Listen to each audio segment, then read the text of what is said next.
Pod Save the World is brought to you by Upside. Guys, I found the best new way for you to buy business travel. What is it? It's called Upside.com. And I'm telling you, if you're a business traveler, or even if you're not, you have to tell them about Upside. Here's why. Every time you buy a trip at Upside, you save a ton of money, and they give you an Amazon gift card worth 100, 200, even 300 bones. Dollars, that is. Every time. Bones. And the way they... What are you a bootlegger? That's such an old Massachusetts high school. Bones. I appreciate it. Yeah. Upside bundles your flights and hotel together for one low price. Bundled pricing saves money, especially on business travel. So Upside gives you free Amazon gift cards in exchange. If you're a frequent business traveler, your company saves a ton of money, and you can get thousands a year for buying your air travel and your hotel together at Upside. Plus, you still get all your miles. You'd be crazy not to check out Upside.com if you're shopping for business travel. Are you the White House chief of staff leaving the foreign trip early because your foreign policy and domestic policy is collapsing under the weight of the president's crimes? Maybe Upside's a website to check out to fly home. If you're Rance and you're stuck in Riyadh, it just takes 3 minutes to see how much you can save by buying your flights and your hotel together for one low price. Pretty good, right? Bundled pricing, good. Bundled mortgages, bad. Check out what we arranged for you. Use Crooked, and you're guaranteed to get at least a $100 Amazon gift card for your first trip. The code is Crooked. It gets you at least a $100 Amazon gift card free. How can you not do this, guys? It's a no-brainer. You save big on travel. You get a big gift card. That's why I love Upside.com. Minimum purchase required. See site for complete details. Whoa. I felt like a real ad at the end. You really nailed that.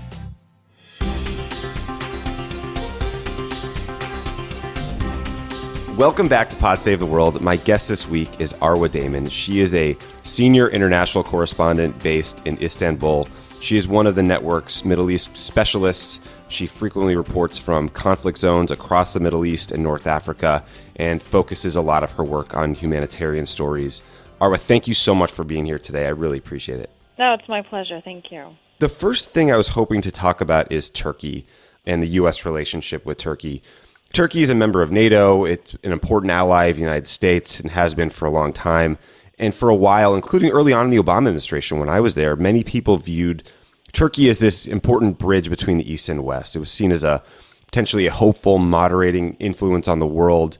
That quickly changed. And in April, President Erdogan declared himself the winner of a referendum that many say effectively moved Turkey from a democracy to a dictatorship. Can you talk about that steady erosion and what the referendum means in practice for the government and the people of Turkey?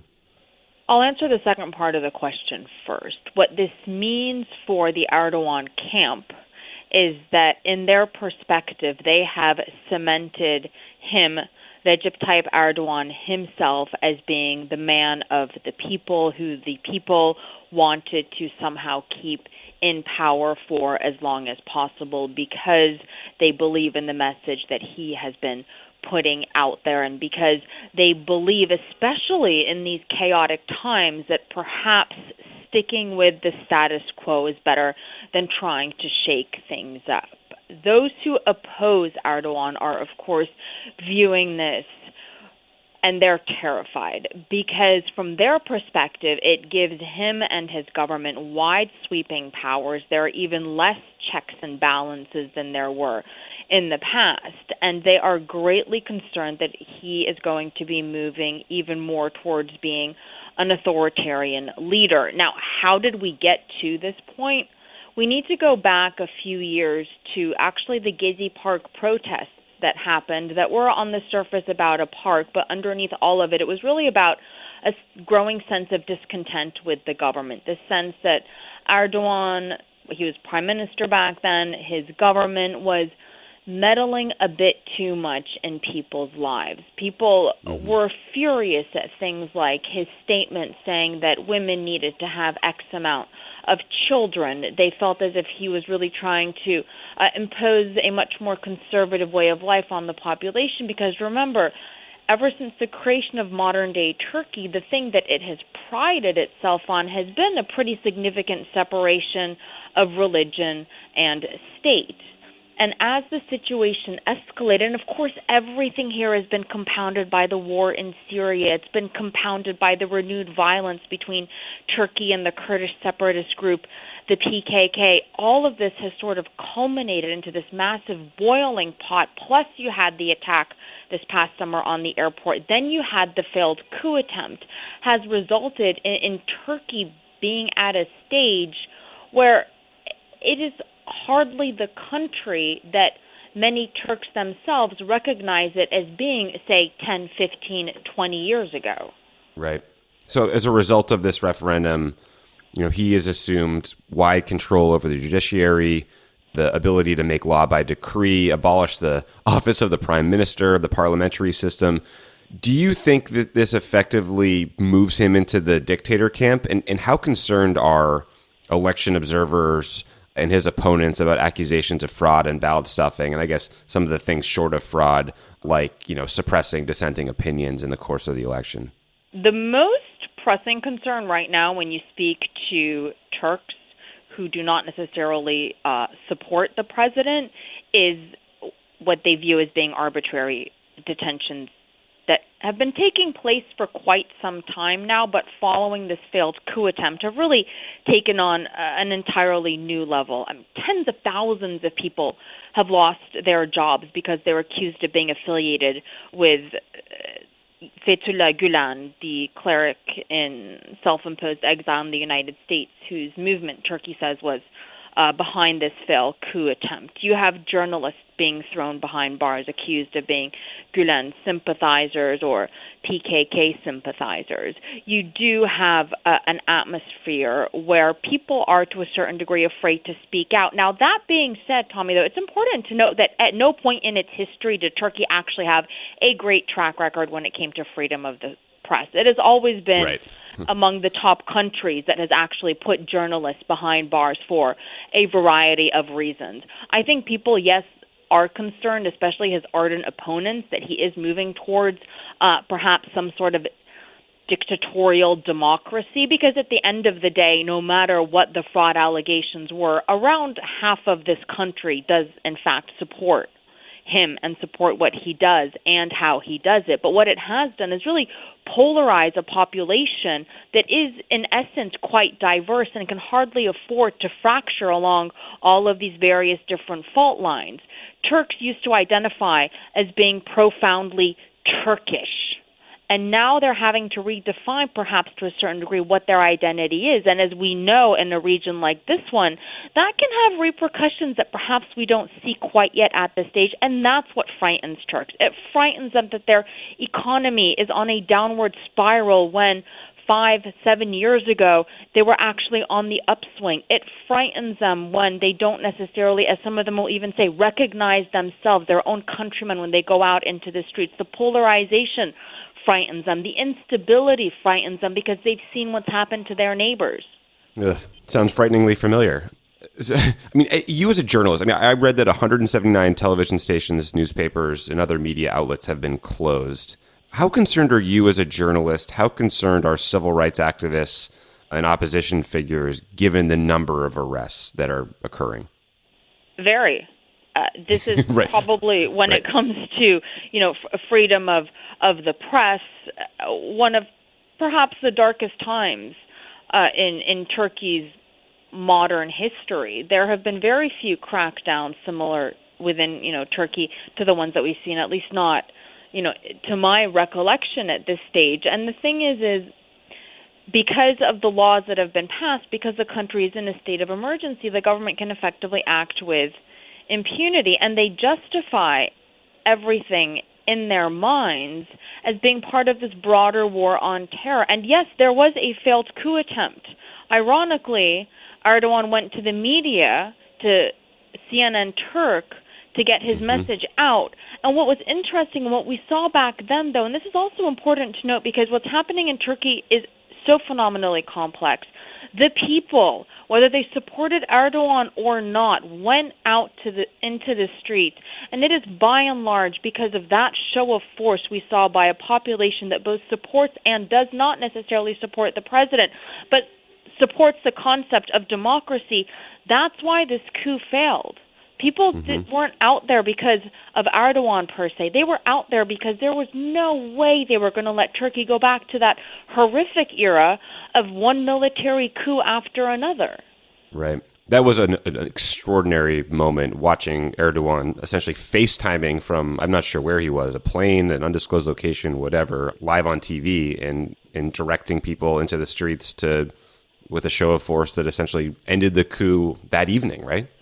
Yeah, and people went out there, and that was the thing. When you spoke to people back then, those who supported him went out, of course, for him. But even those who didn't support him, again, this is really important. Whether or not an individual in Turkey supports Erdogan, that does not mean that if they want him out of power, they want him out of power through violence or through a military coup. This country has been through that before. It knows what it looks like. Right. So despite all of these issues and concerns, last week President Trump welcomed Erdogan into the Oval Office and frankly offered him nothing but praise. They talked about our shared history of fighting communism, joint efforts to fight ISIS, improving trade relations. Did that surprise you, especially given tensions over the United States' decision to arm Kurdish fighters that Turkey views as enemies, and given Erdogan's crackdown on dissent? I mean, I didn't hear any conversation at all about human rights or freedom of expression. I'm wondering what Turkish people you talk to make of Trump's decision to invite Erdogan to the White House. Well, it definitely was a top news story. And what was quite interesting, though, if you look at both of their statements, Trump and Erdogan's, they both allude to certain issues, but neither one of them addressed it. President Trump alluded to the war against terror. He alluded to the fact that, they would be cutting more military deals. There would be greater cooperation moving forward. We actually heard a lot more from President Erdogan in terms of what they want, because while President Trump referred to the PKK, he did not say anything about the U.S. support for the YPG. That is the Syrian Kurdish fighting force, for people that don't know, that America does not perceive as being a terrorist organization, but Turkey actually views the PKK and the YPG as being the same entity. So to boil it down, from Turkey's perspective, the government, and actually the vast majority of the population here, cannot understand how it is that the United States, which is meant to be a strong ally to Turkey, a fellow member of NATO, is actually choosing to back one of Turkey's main enemies in the region, this Syrian Kurdish fighting force. President Erdogan had a fairly carefully worded statement in which he basically said that Turkey would not be able to accept any sort of future deal in the region that includes the YPG. So that main sticking point that exists between the two countries, it's still very much there. And I actually think a lot of people were breathing a sigh of relief that neither leader went off script. Interestingly, on the surface, the two actually have fairly similar personalities in the sense that they puff their chests. They expect their word to be taken immediately at face value and not to be questioned. They both brush aside voices of the media that they feel are being too critical. So it's not entirely surprising either that the Trump White House and the president himself, who, mind you, also welcomed Egypt's leader, another country that has an atrocious human rights record, to Washington. So it's two things. One, you have a White House that does not so far seem to be prioritizing things like human rights, and you have two leaders who are both volatile, fairly thin-skinned to a certain degree, prone to very quickly taking offense to things. And I think there was a sigh of relief that the rhetoric didn't necessarily go off script, at least not publicly. I would have loved to have been a fly on the wall in the meetings that took place afterwards if they did try to iron out some of these details, because if Turkey's going to expect the U.S. arming of the Syrian Kurds to the degree that the U.S. wants to arm them, you can be pretty sure that Turkey is getting something in return, because President Erdogan then has to sell that to the Turkish population. Right. And I think the United States views those Kurdish groups as some of the most effective partners we have against ISIS. And I'm not sure what could convince us to stop that arming. Well, do here's you have the any thing, sense? too. But they are the most effective group against ISIS that the U.S. is backing. But at the same time, let's not forget that the Syrian Kurds, at the beginning of the revolution, they were not immediately jumping on board demanding for Assad to leave. In fact, the few voices of Kurdish opposition that we heard to the Assad regime were in fact taken out by Kurdish groups themselves. There have never been any significant clashes between the Kurds and the Assad regime. So the Kurds may be on board when it comes to fighting ISIS, but they're not necessarily on board when it comes to fighting the regime, which of course is going to be another sticking point when it comes to Turkey, which has been supporting groups that have been actively fighting the regime. So when you try to unravel the intricacies of what's happening in the Syrian battlefield, that piece of thread does not unravel because it is so deeply intertwined into so many other threads. Yeah, it is not clean in any way. You're listening to Pod Save the World. Stick around. There's more great show coming your way. Pod Save the World is brought to you by Stamps.com. There it is, Stamps.com. I feel like we've really made it now that we have a Stamps.com ad. These days, you can get practically anything on demand, like our podcast. You can listen whenever you want, when it's convenient for you. So why are you still going to the post office and dealing with their limited office hours when you can get postage on demand with Stamps.com? Anything you can do at the post office, you can do right now from your desk with Stamps.com. You can buy and print official U.S. postage for any letter or package using your own computer and printer. And unlike the post office, Stamps.com never closes, so you can get postage whenever you need it, 24/7. This is going to come in very handy for us when we send the hundreds of T-shirts we owe people who are friends of the pod, who came on the show back when 4 people were listening, and we have not done that yet. The audience rates were always pretty high, but they've grown even higher, so let's calm down. But it is exciting to send out the T-shirts. As soon as we get an office printer, we got to get an office printer. Stamps.com is going to be fire. We got to take the boxes and boxes of T-shirts out of my house, bring them to the office, create an intern program, tell those interns that we have great job opportunity for them to learn the ropes of mailing T-shirts to strangers. With Stamps.com. Our new assistant, Elisa Gutierrez, is looking at those boxes of shirts, and she is just like, no, I'm waiting for the interns. Right now, use promo code CrookedWorld for this special offer. There's a 4-week trial that includes postage and a digital scale. Do not wait. Go to Stamps.com. Before you do anything else, click on the radio microphone at the top of the homepage and type in CrookedWorld. That's Stamps.com, and you enter code CrookedWorld. Stamps.com. Never go to the post office again. Pod Save the World is also brought to you by Movement Watches. Movement Watches was founded on the belief that style shouldn't break the bank. The watchmaker's goal is to change the way consumers think about fashion by offering high-quality, minimalist products at revolutionary prices. With over 1 million watches sold to customers in 160 countries, some of which are being visited by Donald Trump right now. Do you think you got a good sales team going in Riyadh for the Movement Watches? I bet they think do. so, yeah. Cool. Movement Watches has solidified itself as the world's fastest growing watch company. A lot of guys going to that Toby Keith concert without their wives with a Movement Watch on their wrist.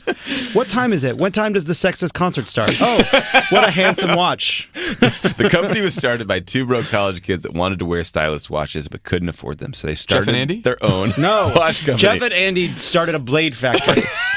Get it right. Movement watches start at just $95. At a department store, you're looking at $400 to $500. That is a lot more. Movement figured out that by selling online, they were able to cut out the middleman and retail markup, providing the best possible prices with classic design, quality construction, and styled minimalism. Over 1 million watches have been sold, guys. Get 15% off today with free shipping and free returns by going to mvmt.com/crookedworld. That's mvmt.com/crookedworld. This watch has clean design. It looks great. We all get compliments. Now is the time to step up your watch game. Go to mvmt.com/crookedworld and join the movement. Moving from one incredibly challenging conflict to another, a related one. You're based in Istanbul, but you've covered a number of conflicts, including efforts by Iraqi forces to retake Mosul. Mosul's Iraq's second biggest city. It is strategic and historic significance, and Iraqi forces have spent, about the last 7 months trying to take it back after it fell to ISIS in 2014 in a humiliating defeat for the Iraqi security forces. In 2016, you were with a convoy of Iraqi special forces that came under attack, and you guys were pinned down for more than 28 hours by ISIS fighters who were surrounding the house you were in. Can you tell us about that experience? And I would encourage everyone who wants to learn even more about it, to watch your special documentary on CNN called Return to Mosul. Yeah, it was myself and cameraman Brice Lenné, and this was the first real push by the Iraqi counterterrorism forces into the city of Mosul itself. And we've been covering the battle and the build-up to it for months at that stage. And all of the intelligence had indicated that ISIS had moved most of its fighters to the western part of the city. And the convoy easily moved through the first two neighborhoods. It was a bit of what one would expect in terms of suspicious vehicles. There were a few pot shots, snipers, grenades. But then when the convoy got to the really narrow streets where you could barely turn a vehicle around, never mind an entire convoy, all of a sudden the firefight just significantly intensified. And very quickly, something hit the very front Humvee, the front armored vehicle of the convoy, and it exploded in a ball of flames, which meant that that road was shut off from the front. We could not move forward. And within minutes, a suicide car bomber had hit the very back vehicle of the convoy, which meant that there literally was no escape. Eventually, our vehicle took a direct hit, and that's when we stumbled out of it and spent, at that stage, the next 24 hours or so moving from civilian home to civilian home, eventually overnighting in one of these homes as the ISIS fighters closed in more and more on that particular position, because that's also where the bulk of the Iraqi counterterrorism forces were, who were running out of ammunition. We were with about 22 soldiers who were wounded, only 6 who were not. They were hopping down stairs on one leg because they were shot in the other, firing out the kitchen window. There were grenades falling into the courtyard. The family that we overnighted with, who I'd really bonded with because we spent so much time together. We spent the longest amount of time. Then they were hiding under the stairway screaming, and I remember one of the little boys just saying, "I don't want to die." And I was speaking to his grandmother, who's a family matriarch, this woman named Matar, and she said to me, I was like, you can't make a run for it. You can't. She said, we have to, because even if all of us don't get out, at least some of us will. And then an airstrike came in and took out the house right behind the one that we were hiding in, because there were ISIS fighters on the roof that were getting ready to jump the wall. I think it's important, though, to mention that we don't think that ISIS knew that, a CNN team was there. We think that they were going after the soldiers, because that same day there were similar ambushes along other points of the front line in Mosul, although none that lasted as long as the one that we were in. But then, eventually backup came in, and we were lucky. Brice and I, we were able to get out. Yeah, I mean, it is as frightening a 45-minute documentary as I've ever seen. I can't imagine what it was like waiting for reinforcements to come in like that. But remarkably, you not only recorded that moment, but you recorded your decision to go back. I've been through a lot of incidents pertaining to war. I've been in a lot of fights. I've been in a lot of situations where your heart's in your throat and you think that's it.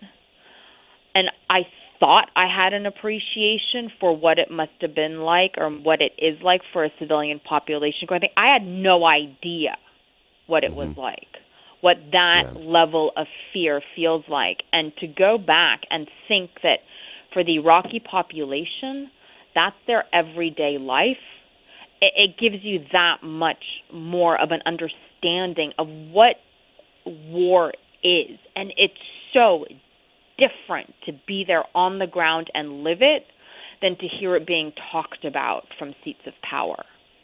Right. I mean, that's what I think is so remarkable about the piece you did, is that I think we all are used to seeing the conflicts and actual fighting covered on the news, and I have not lived that in any way, shape, or form, but I'm familiar with watching it. I feel like there's significantly less coverage of what that day-to-day life is like for the people who can't leave and who can't get out. And you went back and you spent time with the soldiers that helped save you, and you spent time with the family that helped shelter you for those 28 hours. Can you talk about what it was like to go back and why you decided to return to Mosul once that section had been liberated? As you're asking me that question, I'm kind of getting goosebumps just remembering it, and I'm smiling a little bit, because we went back for two reasons. One, we were going to go back regardless as journalists. But secondly, it was personal. And the combination of that also allowed us an opportunity, because of the relationship that we'd forged with the soldiers and the civilians, to show exactly what it is that you're talking about, this side of war that it doesn't make it into the news stories per se, because there's not enough time, or you miss the shot because the camera can't always be rolling all the time. And so to go back with the deliberate aim and goal of finding, first of all, everyone, because we didn't know who had survived or not, but also the most important thing for us was really humanizing what these people were going through, capturing those small moments, capturing this infinite kindness and compassion that the Iraqi people have. And it was in shooting the Return to Mosul documentary that I had my moment where I all of a sudden realized why it was back in 2003 I fell in love with Iraq and with the Iraqi people. And it is because despite what they've been through, despite the oppression under Saddam Hussein, despite the U.S.-led invasion, the sectarian warfare, the, yes, violent tribal nature of the country, there is a purity to their kindness that is stunning. I mean, imagine a man who sheltered us briefly and the soldiers, who had wounded troops being treated in his courtyard as his family was cowering behind a bookcase. What does he do? He makes everybody fried eggs. Because that's right. Iraqi hospitality. And if you don't have your hospitality, what's left of you? The family that we sheltered with, and everyone who we met actually came running out when we went back saying they were worried about us when we were the ones that actually got out. And then I found out that the last family we were with, Matar's family, she'd named her granddaughter after me. I mean, who does that? It's stunning and it's spectacular, but at the same time you can't ever run away from the tragedy of it all, because then of course we found out that the house that was hit in the airstrike behind the one we were sheltering in also had civilian families in it that ISIS was holding at gunpoint and refused to allow to leave. Right. Yeah, it was horrifying. I mean, one of the hardest parts about the piece for me to watch was when you were talking to children at a school and hearing about their experience through the eyes of these kids. I mean, a little girl was talking about seeing her father get lashed 50 times for having shorts on. A little boy said to you how ISIS, when they controlled Mosul, they changed the curriculum, and instead of learning in books, they were given knives and taught how to slaughter people. How did you manage to have those conversations with these kids and keep it together? I mean, I have a great advantage in that, obviously, I speak Arabic. My mom is Syrian, and I grew up completely bilingual. And I think it's almost a surreal experience, because it's not just what they're saying it, but it's how they say it. You know, when an adult asks a group of children a question, the children will naturally try to outdo each other in their answers, right. Except this time they're trying to outdo each other in their answers of who's seen the worst thing. And you speak to the teachers. I mean, just the psychological trauma of this population. And the thing is the kids that you see in school, to a certain degree, they're the ones that are on the spectrum of impact, if it can even be called that. They're a bit okay. You then have the other children, like the girl, the daughter of one of the families we sheltered with, who still hears the voice of the ISIS fighter threatening to kill her, and her little brother who walks around with his plastic sword, clicking it in and out and mimicking the way the ISIS fighters marched the families out. Yeah. And you look into the eyes of the children in those moments when you realize that they're mentally drifting back to what it is, and they're not just trying to shout out sentences. And that's when you realize the monumental task this country has of making sure that they address what it is that these children have been through.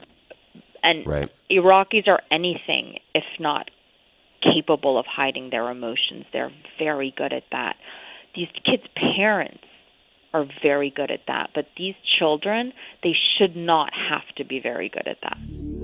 You're geeking out with me on Pod Save the World. More on the way. Pod Save the World is brought to you by Squarespace. Is it time to make your next move? Yes. Is it time to make your next website? Yes. You should make your next move and build a beautiful website with Squarespace. Oh. Squarespace has award-winning templates that are the most beautiful way to present your ideas online. You can create a beautiful website with their all-in-one platform. There's nothing to install, nothing to patch, nothing to upgrade, ever. Good. They also provide award-winning 24/7 customer support and a unique domain experience that's fully transparent and simple to set up. Squarespace is used by a wide range of creatives and people and businesses. Podcasters, musicians, designers, artists, restaurants. Literally anyone can use Squarespace. Yep. It's that great. It's that easy. Anyone can use it. Use offer code SAVETHEWORLD for 10% off your first purchase of a website or domain. That's offer code SAVETHEWORLD for 10% off your purchase of a website or domain with Squarespace. A policy question for you. When the U.S. invaded Afghanistan and we later invaded Iraq, the exit strategy, to the extent that there was one, or at least that one was later developed, was to build up the capacity of the local government, to build up the capacity of local security forces, and transition control to them so that U.S. troops could leave. Obama obviously got all of U.S. troops out of Iraq and ended up sending special forces and trainers back when things in Iraq deteriorated. Where do you think we are in that capacity building effort in Iraq? And is there a realistic time frame for the Iraqi security forces taking full control over the entire country? I think that experience should teach us to not try to put time frames onto these kinds of battle zones. Mm-hmm. I think one could very easily argue, and I do argue, that one of the key reasons why Iraq is the way it is not just because of the invasion. It's also because of the way that the Obama administration handled what happened in terms of the politics and backing Maliki for a second term, and this insistence of wanting to adhere to what was, yes, a leftover from the Bush-era time frame of withdrawal of U.S. troops, but also something that, as a journalist reporting in Iraq, was very frustrating for me and my colleagues. No matter who the administration was, there was almost a refusal to acknowledge reality. And when you refuse to acknowledge reality, you're not dealing with reality. It took America about a year and a half after the initial invasion to even begin to accept the notion that A, things were not going well, and B, we were about to head into not just a full-fledged insurgency, but a full-fledged sectarian civil war. It took until ISIS invaded Mosul for the U.S. to acknowledge that perhaps the Iraqi security forces were not, as was the popular quote being touted around back then, capable of holding on to current security gains, whatever it is that that is supposed to mean. These accepted lower levels of violence that were deemed to be suitable. There is a naivete when it comes to U.S. policy vis-a-vis the Middle East, Afghanistan, that I still have very serious issues grappling with the logic of why it is that administrations somehow do not want to acknowledge realities on the ground in these countries. There's a very superficial understanding of the region that has proven to be detrimental time and time again. Yeah, and I guess making it even more complicated, even more difficult, you have a neighbor in Syria that has no control over most of the territory in the government, that's been in the grips of a horrific civil war. It's filled with ISIS fighters and leading to more instability. I mean, do you think that Iraq can be solved with Syria in the situation it's in? And I'd like to talk about some of your coverage of refugees trying to flee Syria and get to places like Europe. That's a tough one. I think to a certain degree, aspects of Iraq can be resolved with Syria still ongoing. I think there is a very small window of opportunity for the Iraqi security forces and al-Abadi's predominantly Shia government to prove themselves to the population of Mosul and to the Sunni population that they are not former Prime Minister Maliki, and that the security forces and the Iraqi government are not going to now turn around and arbitrarily begin the mass detentions, the oppression of the Sunni population that so aggravated the Sunni population, that was one of the main elements why ISI, the Islamic State of Iraq, which is what ISIS was before it became ISIS, was able to reemerge and then become ISIS again. Iraqis have a fundamental rejection of foreigners ruling them, no matter who it is. Let's not forget, Iraq's Sunni population turned on al-Qaeda in Iraq and basically helped the Americans defeat them to a certain degree. Al-Qaeda in Iraq, the Islamic State in Iraq, were then able to re-emerge because of an Iraqi governmental failure that I would argue also the U.S. had a hand in allowing to unfold and proceed it the way it did. If Iraq is able to control most of Iraq, it probably does have a window of opportunity to do that. There's going to be the next phase of how are they going to reconcile with the Kurds. The Kurds have now drawn their lines in the sand. They have solid control over Kirkuk and its oil fields. They've basically drawn the border of Iraqi Kurdistan to where they want it to be. And the Peshmerga has proven to be quite an effective fighting force. And many people are concerned about that being the next battle. And that's not even getting into all of the potential spillover dynamics from Syria. This does not get less complicated, that is for damn sure. If ISIS is defeated, when ISIS is defeated, you still have massive political challenges. You have a country that's kind of cobbled together of different groups. It's going to take a long time. Okay. Again, what I love about your reporting is that, you've covered these conflicts, you understand the dynamics at play.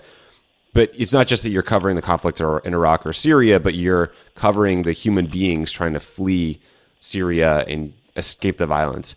Can you talk about why you've focused so much on these stories and what it's been like for you when you're traveling with these men, women, children who are trying to get to Europe, trying to get to Turkey or Greece? Because we hear so much about terrorism. We hear so much about ISIS and Assad that, I want to do what I can to raise up reports like yours that focus on the individuals who are suffering so that we view refugees as much through that lens as we do all the security discussions that you see on TV. And, there's 2 points that I would love for people to actually, bear with me on. One is that those masses of refugees that we saw making the journey to Europe, they are not the poorest of the poor. The poorest of the poor cannot afford the money it costs to get to Europe. Those are people who more or less had middle-class lives. They had jobs. They were dentists. They were electricians. They were graduate students. They were girls who loved getting their hair done and dragged their fluffy poodle across Europe with them. That is how humiliated mostly the Syrian population, because the vast majority of them were Syrian, had become to the point where they were degrading themselves to that. A lot of people on the refugee trail didn't want to be filmed, not necessarily because they were afraid of endangering the lives of people back home, which is what we usually hear when someone doesn't want to go on camera, but because they didn't want their friends and loved ones to see them like that. I have covered war over and over and over again, but covering the refugee trail punched me in a very different degree that actually surprised me. Because when you're in a war zone, you expect certain questions. You expect questions of, why does nobody care? Why will no one stop the bombs? Why are they letting this happen to us? And they're never questions that we can necessarily answer. But to hear those same questions being asked in Europe, that was meant to be a dream, a safety, a sanctuary, a place of dignity, to hear people wanting to know why borders were shutting in their faces or why they were being left for 2 days under the sun without water, which is what was happening in the initial days, or why no one wanted to understand that they didn't leave their homes because they wanted to leave their homes and invade Europe. They want nothing more than to go back home. They left their homes because they didn't have a choice. And to still not be able to answer those questions, it was one of the most painful things I've ever had to cover.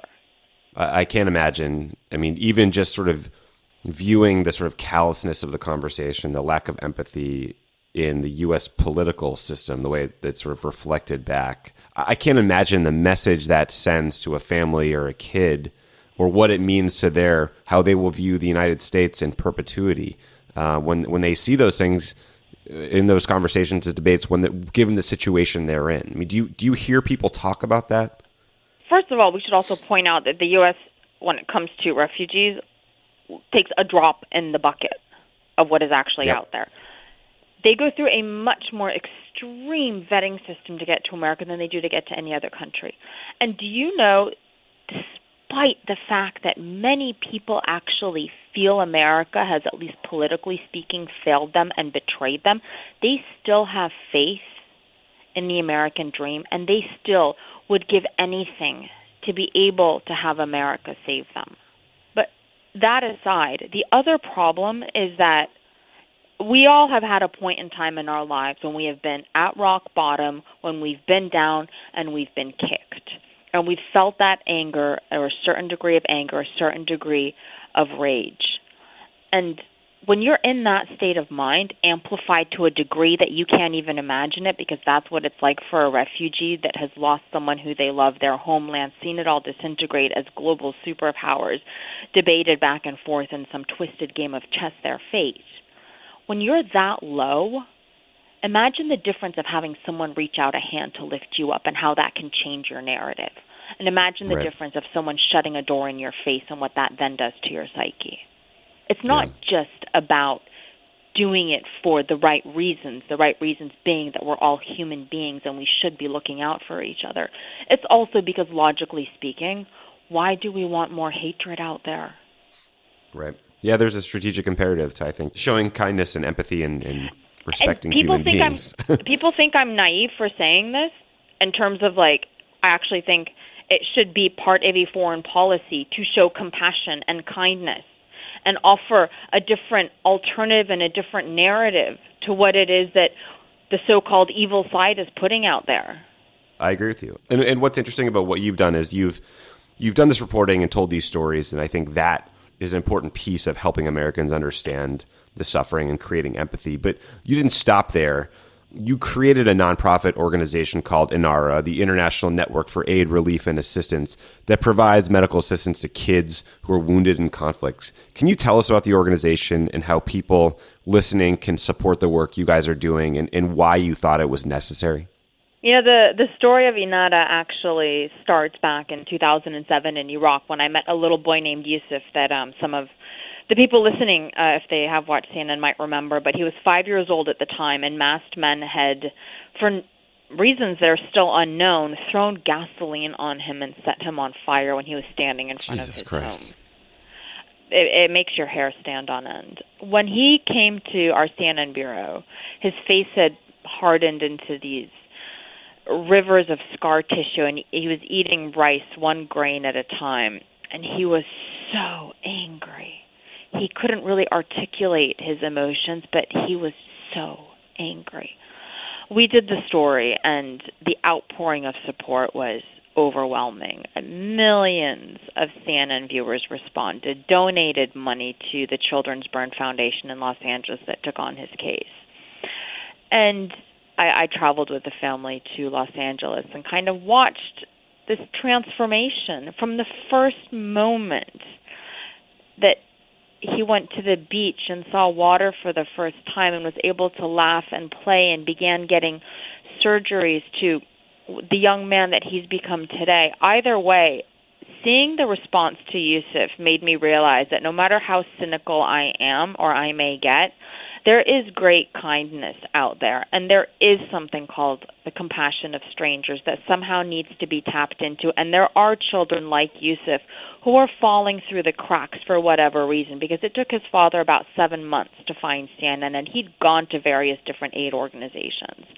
And as the years dragged on, and then as the war in Syria began, and we really saw with Syria the impact of journalism beginning to change, because no matter what we did or the risks we took to report, it somehow felt as if the impact of it was being diluted, and you reach a point where, having seen the need, having had an idea of something that could work, an almost visceral desire to do something more because the journalism isn't enough, that's when I reached that point that I decided to create this organization, INARA, that brings everything together. It brings those who want to help with the organizations that can help with the cases that need help. But we don't do anything that another organization already does.